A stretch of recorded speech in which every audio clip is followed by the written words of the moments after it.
오늘 느헤미야 강의 8번째 시간입니다. 심히 즐거워하였으니 오늘 말씀 제목입니다. 이제 성벽 공사가 다 끝나고 봉헌식을 하는 장면이 느헤미야 12장에 나와 있습니다. 성벽을 다시 쌓는 일, 그것을 마친 때는 사실 6월 25일입니다. 느헤미야 6장 15절 말씀 보면 성벽 역사가 52일 만인 엘루월 25일에 끝났다 이렇게 기록이 되어 있어요. 엘루월은 6월달입니다. 6월 25일에 성벽 공사가 끝났어요. 그런데 이 봉헌식을 하는 것은 그로부터 적어도 3-4달은 지나서입니다. 그 사이에 무엇이 있었는가 하면 이스라엘 온 무리가 다 함께 모여서 하나님 말씀을 듣고 그 가운데 자기의 죄를 고백하고 또 우리가 하나님의 뜻 가운데 바로 서겠다 결단하고 헌신하는 그런 일련의 과정들이 있었습니다. 8장에 느헤미야 8장에 그 수문학 광장의 집회가 나와 있죠. 9장에서는 이스라엘 백성들이 회개하는 장면이 나오고 있습니다. 그들이 자신들의 죄 그리고 조상들의 죄를 회개합니다. 회개하고 나서 10장에서는요 결단을 합니다. 우리가 죄에서 돌아서겠다. 그래서 크게 3가지를 결단하죠. 첫 번째, 이방인들과의 관계를 정리하겠습니다. 두 번째, 철저하게 안식일과 절기들을 지키겠습니다. 세 번째, 정한 예물을 우리가 하나님 앞에 성실하게 드리겠습니다. 이런 각오와 결단 그들이 하고 11장에서는요 이것을 백성의 지도자들이 이름을 다 기록합니다. 그리고 인복을 해요. 이렇게 철저하게 지키겠다는 그러한 각오를 다지는 것이죠. 그리고 나서 12장에 이르러서 이제 성벽을 다 완공한 것에 대한 이 봉헌식, 예루살렘 성에 대한 봉헌식을 하고 있습니다. 이와 같은 일련의 순서들을 통해서 우리가 깨닫는 것은 건물이 완공되었다고 해서 봉헌예배, 봉헌식 드릴 수 있는 것이 아니라 진정 사람이 준비된 가운데 그 사람이 하나님 앞에 바로 선 가운데 하나님 앞에 드릴 수 있다는 것 우리는 깨닫게 됩니다. 본문의 예루살렘 성벽의 이 봉헌식을 통해서 깨달을 수 있는 것, 우리가 깨닫는 것은 무엇입니까? 첫 번째, 왜 봉헌식인가 하는 것입니다. 왜 봉헌식인가? 사실 느헤미야가 다시 쌓은 것은요 성전이 아니에요. 성전은 이미 세워져 있고 그 주변에 성전을 보호하기 위해서 예루살렘 성이 있는데 그 성이 다 무너져 있었고 그 성을 제대로 쌓지 못했던 것입니다. 그런데 느헤미야가 와서 그 성벽을 다시 쌓은 것이죠. 이미 예루살렘에 있는 성전은 그 이전에 포로에서 돌아온 사람들, 첫 번째 돌아온 사람들이 이 성전을 다 지었어요. 그리고 성전에 대한 봉헌식은 그때 이미 했습니다. 그래서 에스라 6장 16절 말씀 보면 이스라엘 자손과 제사장들과 레위 사람들과 기타 사로잡혔던 자의 자손이 줄거이 하나님의 성전 봉헌식을 행하니 라고 에스라에서 말씀하고 있어요. 이미 성전은 지어져 있고 성전 봉헌식도 다 끝난 거예요. 그런데 이 성벽을 봉헌하는 이 일은 특별한 것입니다. 사실 이스라엘 역사에 있어서 성전은 봉헌식을 했습니다. 솔로몬도 성전을 예루살렘에 짓고 나서 봉헌식을 행하였죠. 열왕기상 8장에 그 기록이 나와 있습니다. 그러나 다른 건물들에 대해서 봉헌식을 했다는 기록은 없어요. 다윗이 자기의 왕궁을 짓고 나서 봉헌식을 행하지 않았습니다. 기타 다른 왕들이 여러 많은 그런 공사들을 했는데 그 공사를 하고 나서 봉헌식을 한 기록은 없습니다. 그런데 오늘 이 본문 말씀 보면 느헤미야는 이 성벽을, 예루살렘 성벽을 52일 만에 쌓았어요. 참 놀라운 일입니다. 그리고 나서 성대한 봉헌식을 하고 있습니다. 왜 하고 있습니까? 그 이유는 너무나도 분명한데, 이 봉헌식은 무엇입니까? 말 그대로 하나님 앞에 드리는 그런 예식이에요. 이 모든 성벽 하나님 앞에 드립니다 라고 그는 고백하고 있는 것이고, 또한 여기에 중요한 의미가 있는 것은 이 모든 것 바로 하나님의 은혜로 이 일들을 다 행했습니다. 하나님께서 주신 은혜 가운데 이 일을 할 수 있었습니다 라는 고백이 그 안에 포함되어 있는 것입니다. 느헤미야는 예루살렘 성벽을 다시 쌓는 그 시작점부터 전적으로 하나님께 기도하면서 시작을 했어요. 느헤미야가 무슨 어렸을 때부터 꿈을 가지고 있다가 왕의 술 맡은 관원 되어서 이제 어떤 좀 직위가 되니까 내가 예루살렘 성, 무너진 성을 다시 한번 쌓겠다. 그래서 시작된 게 아니라 동생으로부터 예루살렘의 소식을 듣고 예루살렘 성은 무너지고 성문은 다 불타버리고 그 사이에서 있는 이스라엘 백성들 조롱과 멸시를 당하며 비참하게 살고 있다는 소식을 듣고, 아, 하나님의 언약의 백성인 우리 민족이 이렇게 살아서는 되겠는가. 울면서 수일 동안 금식했어요. 기도하면서 하나님께서 그에게 생각을 주셨어요. 그래서 그는요, 왕 앞에 나가서 이스라엘의 총독으로 자기를 보내달라고 요청을 하고 스스로 예루살렘으로 내려가서 성벽을 다시 쌓기 시작하는 거예요. 그런데 얼마나 방해가 많은지, 한두 번 방해가 아니에요. 비난하고 그리고 멸시하고, 그래도 계속 공사가 진행되니까 중상모략을 하고 위협을 하고 공갈을 하고 이 느헤미야를 죽이려고 하고, 그렇지만 느헤미야는 그때마다 기도하면서 그 모든 걸 다 물리쳤어요. 그리고 52일 만에 이 성벽을 다시 다 쌓은 거예요. 많은 사람들이 동참해서 약 100m씩 맡아서 42팀이 조직이 됐어요. 그래서 4.2km 되는 성벽이 이렇게 완공이 된 거예요. 느헤미야는 정말 이 모든 것이 하나님께서 이루신 일입니다 라는 것을 그는요 확연하게 드러내고 있는 것입니다. 우리가 하나님의 일에 쓰임받고자 할 때 느헤미야의 주제가 뭐라 그랬죠? 하나님의 뜻을 붙드는 인생. 그래서 하나님의 일을 감당하는 인생이 우리의 참 목표여야 되는데, 그렇게 우리가 쓰임 받고 나서 하나님의 일을 감당할 때에 또한 중요한 것이 무엇인가? 이 모든 것이 하나님께서 이루신 일입니다 라고 고백하는 것이 우리에게 참으로 중요한 것입니다. 오늘 우리는 이 말씀을 통해서 그것을 깨닫습니다. 사랑하는 성도 여러분, 내가 아니라 우리가 하나님의 일에 열심을 내야 됩니다. 그 일에 쓰임받아야 됩니다. 그리고 나서 우리가 고백해야 될 말은 내가 있어, 내 힘이야, 내 능력이야 라고 말하는 것이 아니라 오직 하나님께서 이루신 일임을 고백하고 하나님께만 영광 돌리는 자가 되어야 될 줄로 믿습니다.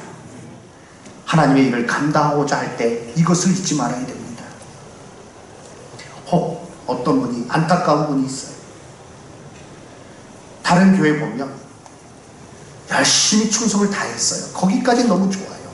그런데 그렇게 하고 나서 사단의 미혹을 받아서 하나님께 영광 돌리려고 하지 않고 하나님께 돌려야 될 영광을 자기가 취하는 경우가 있어요. 간혹가다 그런 경우가 있더라고요. 그러면 모든 것이 다 물거품 되고 말아요. 사랑하는 성도 여러분, 우리는 늘 깨어 있어야 됩니다. 내가 살아가는 것도 하나님의 은혜예요. 내가 교회에서 어떤 직분을 맡아서 섬길 수 있는 것도 하나님의 은혜예요. 내가 교회에 어떤 직책을 맡아서 귀중한 일을 할 수 있는 것도 하나님의 은혜인 것을 깨닫고 오직 하나님께만 영광 돌리시는 우리 모든 성도님들 되시기를 주님의 이름으로 축원합니다. 이것이 참으로 중요한 것입니다. 오직 하나님께서 모든 일을 이루시는 분임을 우리는 고백해야 됩니다. 선포해야 됩니다. 우리의 입술의 고백으로 하나님께 영광을 돌려야 될 줄로 믿습니다. 시편 127편 1절 말씀, 우리 잘 아는 말씀이죠. 함께 읽도록 하겠습니다. 여호와께서 집을 세우지 아니하시면 세우는 자의 수고가 헛되며 여호와께서 성을 지키지 아니하시면 파수꾼의 깨어있음이 헛되도다. 여호와께서 집을 세우지 아니하시면 세우는 자의 수고가 헛됩니다. 여호와께서 성을 지키지 아니하시면 파수꾼의 경성함이 허사합니다. 내가 이렇게 주의 일을 감당할 수 있는 것, 내가 하나님 은혜 가운데 살아가는 이 모든 일들 바로 하나님께서 지켜주시고 하나님께서 되게 해주셨으므로 이 일들이 이루어졌습니다. 교묘하게 하나님께만 영광 돌려야 될 것입니다. 두 번째, 감사 찬양으로 드리는 봉헌식입니다. 봉헌식 하는 이 장면은 봉헌 예배죠. 참 인상적입니다. 큰 규모의 찬양대를 조직합니다. 27절 말씀 보니 예루살렘 성벽을 봉헌하게 되니 각처에서 레위 사람들을 찾아 예루살렘으로 데려다가 감사하며 노래하며 제금을 치며 비파와 숨을 타며 즐거이 봉헌식을 행하려 하매, 봉헌식을 하기 위해서 제일 먼저 실행한 것이 레위 사람들을 모으는 거예요. 왜냐하면 레위 사람들만이 찬양대를 할 수 있었어요. 이 당시에. 여기 우리 찬양대원들이 있는데요, 이 찬양대에서 찬양할 수 있는 것 자체가 얼마나 귀한 것인지 깨닫고 감사하시기 바랍니다. 레위 사람들 모았어요. 레위 사람들 다 모으고, 그래서 노래를 할 뿐 아니라 악기를 타면서 이제 즐거이 봉헌식을 하려고 합니다.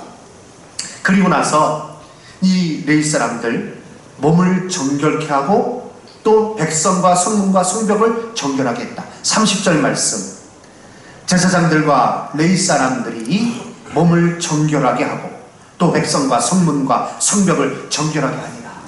그래서 이렇게 찬양대를, 큰 규모의 찬양대를 조직했습니다. 그리고 방백들, 제사장들, 백성의 지도자들과 또 감사하는 이 찬양대, 레위 사람들이죠. 그 무리를 둘로 나누었습니다. 그리고 이제 그림을 보시면 제가 설명을 드리겠습니다. 어디서부터 시작했는지는 정확하게 나와 있지 않아요. 그런데 최종적으로 모인 곳이 어딘지는 나와요. 성전에 모였죠. 그 그림에 보면 가운데 넓은데 조그만 네모가 있지 않습니까? 거기가 이제 성전이 있는 부분입니다. 그래서 학자들이 이제 이 설명, 느헤미야 12장에 나와 있는 이 설명을 보면서 어디서 시작했을 것이다 추측을 하는데, 뭐 이거는 뭐 의심할 필요 없는 그런 정확한 사실입니다. 골짜기 문에서부터 시작했을 것이다. 이 골짜기 문은요, 느헤미야가 예루살렘에 당도하자마자 가장 먼저 둘러본 지역이에요. 다 무너져가지고 짐승이 지나갈 곳조차 없을 정도로 심하게 회파되었던 그 성, 골짜기 문, 그 성이 이제 무너지기 심했죠. 전체적으로 보면 140년 동안 무너져 있었어요. 그러니 그 뭐 형체나 온전히 남아 있었겠습니까? 그런데 백성들이 다 같이 힘을 모아서 52일 만에 이 성을 다시 쌓은 거예요. 이 골짜기 문으로 시작해서 이제 오른쪽으로 돌아가는 팀이 있습니다. 이 팀의 리더는요, 학사 에스라입니다. 말씀 보면 36절, 그들의 형제인 스마야와 아사렐과 말랄레와 갈랄레와 마에와 느다넬과 유다와 하사라라 다 하나님의 사람 다윗의 악기를 잡았고 학사 에스라가 앞서서, 학사 에스라가 앞에서고요. 그림을 다시 한번 보여주세요. 이제 지나갑니다. 그래서 본문, 샘문, 수문, 그리고 마문, 동문까지 이릅니다. 성전에 있는 데까지 이르는 거예요. 그리고 이제 왼쪽으로 돌아가는 그 팀은요, 느헤미야가 선두를 씁니다. 느헤미야가 선두를 서서 쭉 옛문을 지나서 어문, 양문, 그리고 한밑간문까지 이릅니다. 본문에는요, 한밑간문이라는 말 대신에 감옥문이라는 감옥문으로 갔다 이렇게 되어 있는데 한밑간문이에요. 이 한밑간문에서 그 성문에서 재판이 열렸고 거기서 이제 죄인들을 감옥에 보냈기 때문에 감옥문이라고도 이렇게 불린 것입니다. 그래서 그 문을 통해서 최종적으로 모인 곳은 어딘가? 바로 성전 앞에 모인 것입니다. 41절 말씀 왜 보면 40절 말씀 이에 감사 찬송하는 두 무리가 이에 감사 찬송하는 두 무리 하나는 왼쪽으로 갔고 하나는 오른쪽으로 돌았고 그래서 하나님의 전에 섰고 또 나와 민장의 절반도 함께 하였다. 42절 말씀 또 이 반대편에 있는 사람들도 다 같이 모여서 이름이 여러 사람 나오죠. 노래하는 자는 크게 찬송하였는데 크게 찬송했다. 감사 찬양 이 봉헌식의 주된 내용은 다른 게 없어요. 감사 찬송이에요. 봉헌식의 이 모든 것을 통해서 느헤미야가 자기의 업적을 드러내고 있지 않아요. 오직 하나님께만 영광을 돌리고 있어요. 사랑하는 성도 여러분, 야고보서 5장 말씀에 너희 중에 고난당하는 자가 있느냐? 그는 기도할 것이. 그 다음에요. 너희 중에 즐거워하는 자가 있느냐? 그는 뭐 하라고요? 그는 찬송할지니라. 이 얼마나 감사한 일입니까? 느헤미야는 그걸 잊지 않고 있어요. 자기 이름을 드러내고 있지 않습니다. 하나님께 찬양 드리고 있어요. 감사, 기쁨으로 찬양 드리고 있습니다. 사랑하는 성도 여러분, 우리는 하나님의 일에 쓰임받기 힘써야 되고 그 위에 모든 일로 인하여 하나님께 영광, 감사, 찬양 드려야 될 줄로 믿습니다. 이것이 바로 우리의 삶의 모습이어야 되는 것입니다. 그리고 이 봉헌식은요 곧 봉헌 예배입니다. 이 예배가 또한 우리는 감사와 기쁨으로 드려야 될 예배임을 이 말씀을 통해서 깨닫는 것입니다. 우리가 예배 드리는 이 일을 어느 분은요 기독교인이라고 하면서도 이 주일에 대해서 잘못 생각하는 분이 있는 것 같아요. 한 주의 마지막으로 시작하고 월요일을 시작으로 생각하는 경우가 있는 것 같습니다. 몇 번을 제가 말씀드렸습니다. 우리는 한 주의 시작을 하나님 앞에 예배 드리면서 시작하는 것입니다. 오늘 한 주가 시작된 거예요. 내일이 한 주가 시작되는 게 아니에요. 우리가 하나님 앞에 예배 드리면서 하나님께 초점을 맞추면서 하나님께 영광을 돌리면서 그 은혜를 힘입어서 한 주를 시작하는 것이요. 그리고 이번 한 주 우리는 이제 예배당 문을 나가서 살아가게 될 터인데 그 모든 것들이 하나님 앞에 드려지는 예배로서 하나님 기뻐하시는 모습으로 힘써 살아야 될 줄로 믿습니다. 그래서 오늘 드려지는 예배는요 이것으로 끝나서는 안 돼요. 이것은 나의 삶의 현장으로 확장되어야 될 줄로 믿습니다. 전에 제가 교육전도사 때 KBS에 메일을 보냈어요. 보니까 주말 프로그램 안 돼 그러면서 토요일, 주일 다 그 프로그램 거기 안내에 다 들어가더라고요. 아니 무슨 공영방송이 저렇게 개념 없이 용어를 쓰나 싶더라고요. 그래서 제가 정말 메일을 보냈어요. 왜 당신들 주말 프로그램 안내라고 하면서 토요일 건 괜찮지만 왜 주일이라고는 안 썼죠. 거기는 일요일 분명히 한 주의 새로운 주의 시작인데 왜 그렇게 방송에서 어떤 생각 없이 그런 용어를 쓰느냐 제가 메일을 보냈어요. 그런데 제가 메일을 보내서 그랬는지 아니면 뭐 다른 이유가 있었는지는 모르겠지만 한 몇 개월 후에 용어가 바뀌더라고요. 토일 프로그램 안내 그렇게 바뀌더라고요. 그런데 말씀드리려는 것은 무엇인가 하면 우리의 생각이에요. 사랑하는 성도 여러분, 한 주를 다 지내놓고 그리고 나서 마지막에 지친 마음으로 우리 예배 드리는 거 아닙니다. 우리는요 정말 한 주의 시작 하나님께서 주신 은혜 가운데 우리를 기쁨으로 감사함으로 또한 생명을 주시고 나에게 구원의 은혜를 베풀어 주신 하나님께 감사하며 찬송하며 이 예배를 드려야 될 줄로 믿습니다. 한국교회가 크게 부흥했잖아요. 그래서 미국에서 신학자들이 한국교회 그렇게 크게 부흥했는데 예배는 어떤가 알아보기 위해서 왔어요. 일단의 무리가 왔어요. 그런데 오고 나서 어떤 결과물도 내놓지 않고 그냥 슬그머니 가버렸어요. 그래서 그것을 아는 기자들이 미국에 이제 또 메일을 보내고 왜 이렇게 어떤 결과물들을 보내지 않습니까? 한국교회 예배에 대해서 좀 말씀해 주십시오. 그런데 공식적인 입장이 나오지 않아요. 한 교수가 그냥 자기의 소견이라고 하면서 메일을 보냈는데, 답장을 보냈는데, 그 답장의 내용이 한국교회가 크게 부흥했다고 해서 기대를 가지고 예배에 참여를 했는데, 그런데 좀 이건 내 개인적인 소감입니다만 꼭 장례식장 같았습니다 라고 얘기를 했다.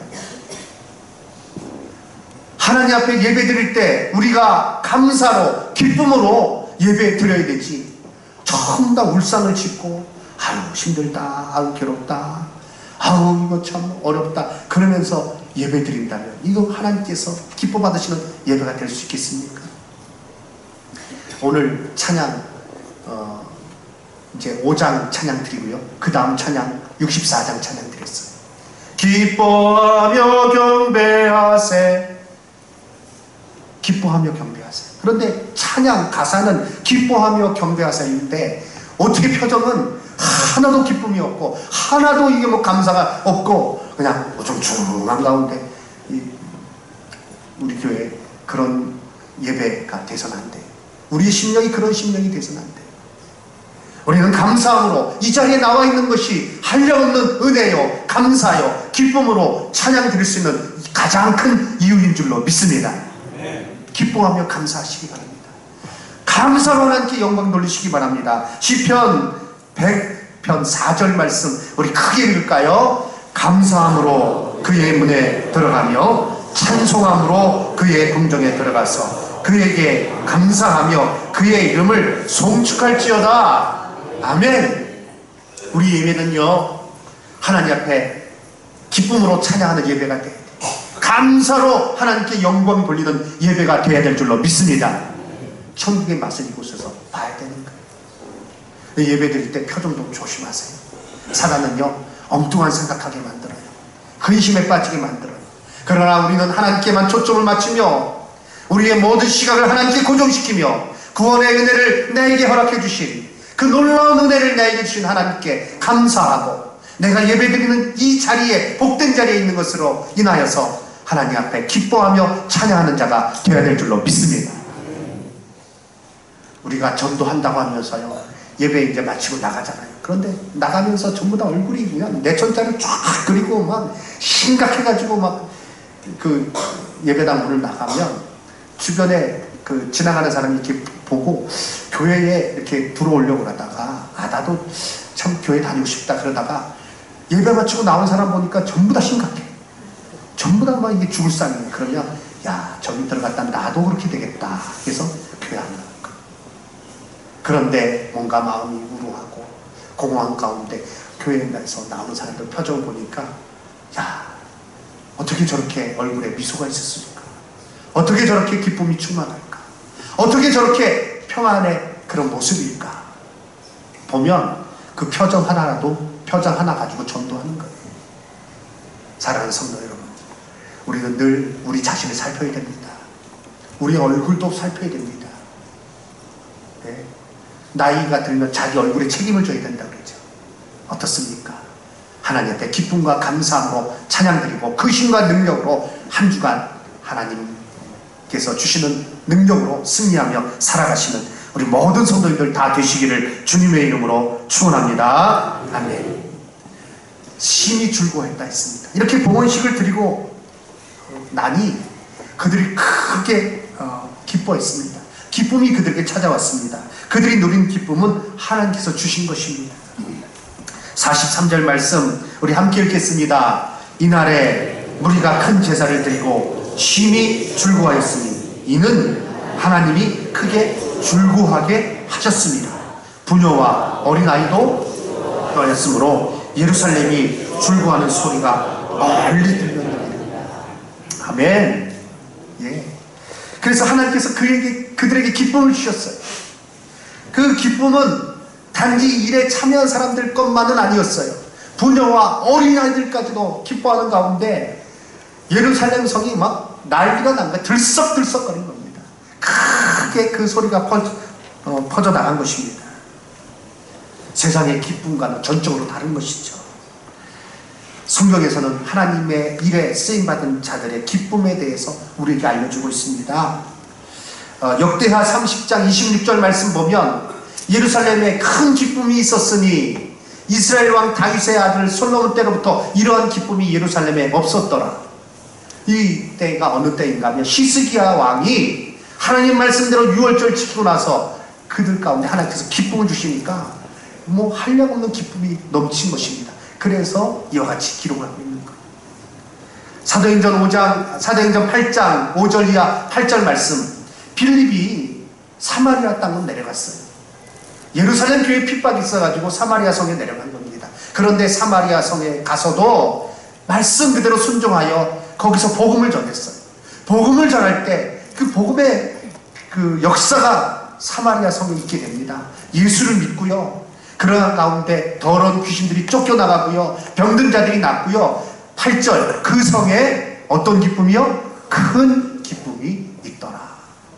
복음이 선포되고 그 복음의 역사가 일어난 가운데 놀라운 기쁨이 있게 된 것입니다. 그렇습니다.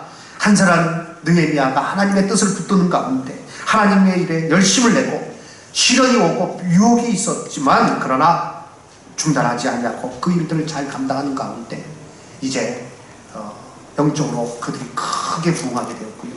봉헌식을 행하면서 기쁨이 충만한 것입니다. 하나님께서 그들에게 기쁨을 주신 거예요. 우리가 우리의 삶을 통해서 하나님의 뜻을 붙들고 내가 살아가는 것 하나님의 은혜입니다 깨닫고 다른 것이 아니라 하나님의 영광을 위해서 내가 하나님 일에 쓰임받기 위해서 열심히 노력하며 주의 뜻을 따를 때 하나님께서 우리에게 기쁨을 주시는데 그것은 세상이 주는 기쁨과는 차원이 다른 것입니다.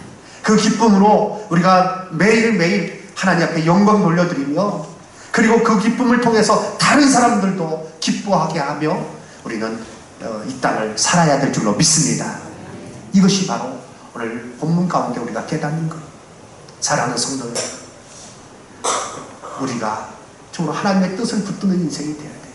허무한 것, 공허한 것 거기에 붙들리는 인생이 아니라 하나님의 뜻을 붙드는 인생이 되어야 되고 하나님의 일에 쓰임받는 인생이 되어야 되고 그럴 때 그가 바로 진정한 성공, 진정한 기쁨으로 살아갈 수 있는 자가 되는 것입니다. 하나님께서 기쁘시게 하는 가운데 하나님께서 주시는 즐거움이 그에게 넘치는 가운데 어찌 기뻐하지 않을 수가 있겠습니까? 어찌 즐거워하지 않을 수가 있겠습니까?